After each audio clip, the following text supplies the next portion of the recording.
बिस्मिल्लाहिर्रहमानिर्रहीम। अस्सलाम वालेकुम। जैसे कि आपने थंबनेल पे देख ही लिया होगा कि आज मैं आपके साथ कौन सी रेसिपी शेयर करने जा रही हूँ। तो आज मैं आपको फ्रूट चाट की रेसिपी बता रही हूँ। तो सबसे पहले मैंने केले ले लिए हैं, ये मैं अपने हिसाब से इस्तेमाल करूँगी। 1 कप मैंने उबली हुई मैकरोनी ली है। अमरूद मैंने 2 लिए, 1 सेब लिया है, 1 मैंने आम लिया है, 1 मैंने कीवी लिया है, 1 कप मैंने अंगूर लिए हैं।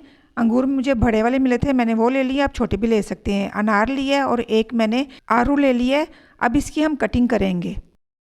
सबसे पहले मैं अमरूद की कटिंग करूंगी। तो काफ़ी लोग बताते हैं कि फलों की जब हम कटिंग करते हैं तो वो ब्लैकिश में चले जाते हैं। तो वो क्यों जाते हैं मैं आपको सब बताऊंगी, आप मेरी वीडियो के साथ रहें। इसी तरह मैं फलों की कटिंग करती जाऊंगी और एक बड़े बाउल में डालती जाऊंगी। सेब के छिलके मैंने नहीं उतारने क्योंकि ये छिलके बहुत खूबसूरती लाते हैं चाट में। बी मैंने निकाल ली है। अब एक मैंने बाउल लिए, इसमें डाल दूँगी।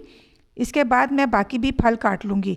रमज़ान जैसे आ रहे हैं, माशाल्लाह माशाल्लाह हर घर में तैयारियां शुरू हो जाती हैं। कोई चटनियाँ बना के रखता है, कोई रोल समोसे बना के रखता है।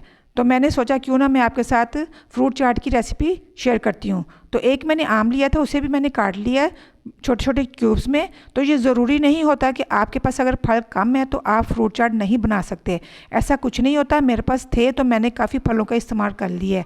आपके पास अगर 2-3 फल भी हैं तो आप इस्तेमाल कर सकते हैं और घर में फ्रूट चाट बना सकते हैं। इन दोनों फलों की मैंने कटिंग कर ली है और ये भी बॉल में डाल लेंगे। इसके बाद मैं अनार की कटिंग करूँगी और उसके दाने निकाल लूँगी। अनार आपने रेड वाला लेना है क्योंकि जो रेड वाला होता है वो फ्रूट चाट में जब डालेंगे तो इसकी लुक, फ्रूट चाट की लुक बहुत अच्छी आती है।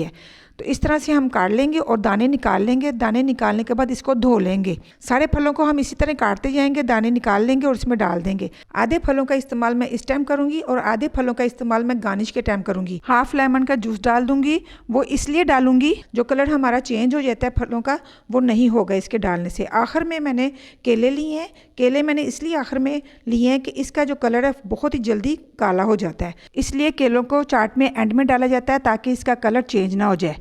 तो इसी तरह इसकी कटिंग करते जाएंगे। केले हमारे छोटे साइज़ के थे इसलिए मैंने फुल कटिंग रखी है। अगर बड़े साइज़ के हों तो अंदर से आप हाफ भी कर सकते हैं।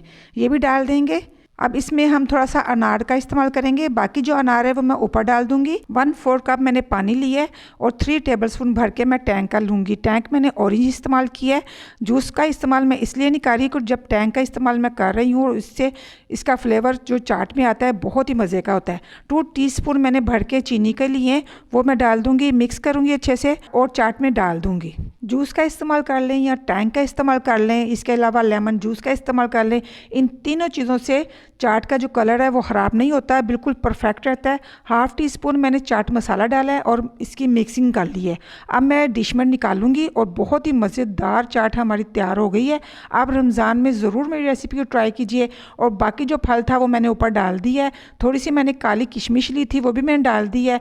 तो बहुत ही मज़े की ज़बरदस्त खूबसूरत चाट हमारी तैयार हो गई है। अगर आप मेरे चैनल पे न्यू हैं तो आप मेरे चैनल को सब्सक्राइब कीजिए, बेल आइकन बटन को ज़रूर प्रेस कीजिए। इससे मेरे आने वाली रमज़ान की हर नई वीडियो आपको सबसे पहले मिलेगी। और अपने रिश्तेदारों के साथ, दोस्तों के साथ, सबके साथ मेरी वीडियो को शेयर कीजिएगा, लाइक कीजिएगा। अल्लाह हाफिज़।